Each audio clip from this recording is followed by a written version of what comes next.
Mr. Martin, you've been here in Tunis now training Tunisian judges. This is your 20th session.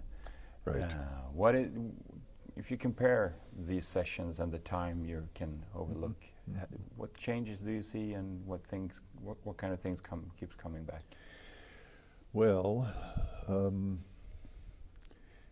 I only see the judges for 4 days, each group, and I think that in those 4 days we almost always see a greater relaxation, greater freedom of expression. At the beginning, as with really any new group, they have to get used to each other because many of them have never seen each other before. They have to get used to me and the other teachers. But by the second day, we talk very freely.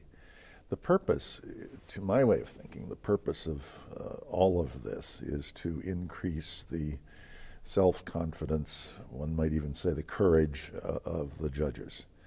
And that's particularly important because they're just 2 years away from having been under the thumb of a dictator for 27 years. And that's a real short time. It's a very short time.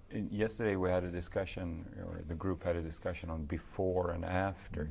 Is there really an after already, or is it still within transition? It's certainly in transition. I think that there was an initial euphoria after the revolution, because revolutions are exciting. And then everybody came down to earth, or at least headed towards earth, and the difficult, time-consuming, labor-intensive job of rebuilding the society is now underway. And I think it requires a kind of double vision. That is to say, the judges have to think about where they want to be at the same time that they're paying attention to where they are so that they can do their work. I mean, they're not engaged in futurism all the time because they have a job to do. So we try to encourage them to be more confident, more courageous, if you like, and at the same time to look at practical things. Today, for example, which is the last day of this week's seminar, we're going to be talking about court administration. And administration is something, if it's done well, it doesn't necessarily lead to justice. But if it's done badly, it can really get in the way of a justice system. So that is a much more nuts and bolts kind of topic than we've been talking about earlier this week. We've been talking about rather grander things. So we're coming down to earth today and saying, how can this work so that the public understands when it walks into a courthouse, it understands what's going on, where things are, where I need to be for my hearing, what time is the hearing, where do I get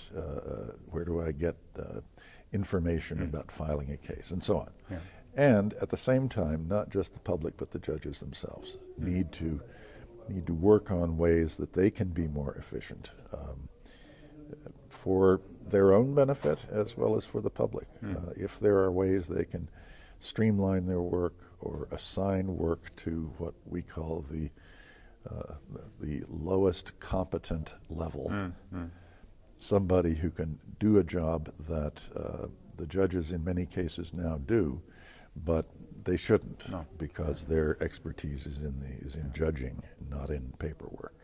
You've been, apart from Tunisia, I know that you've been seeing judges and lawyers and people from the jurisdiction in many different countries, in many different countries in transition.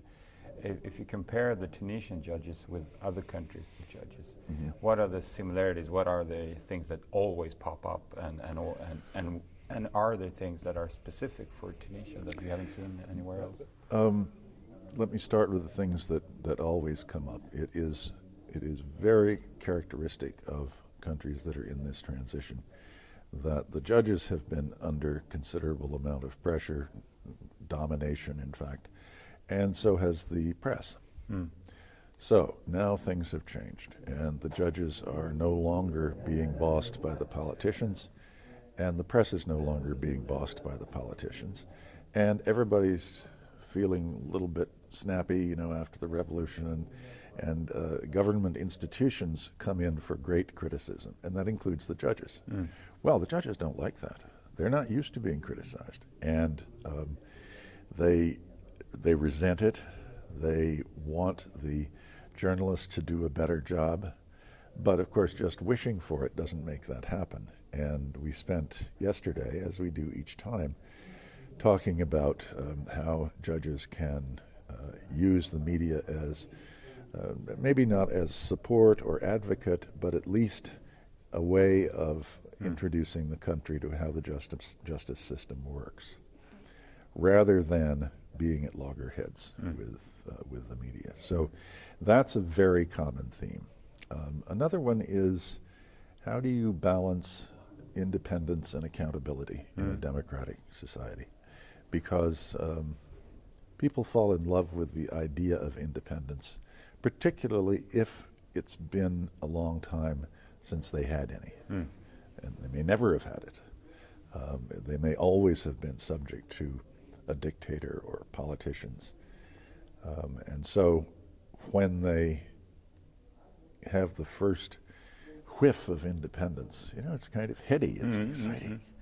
And the fact is that one remains accountable to the law, to the public, to the parties, to the concept of justice. There's lots of accountability that goes along with the independence. We always end up talking about that. Tunisia's different from the communist countries that I've dealt with, or the post-communist countries. In what way?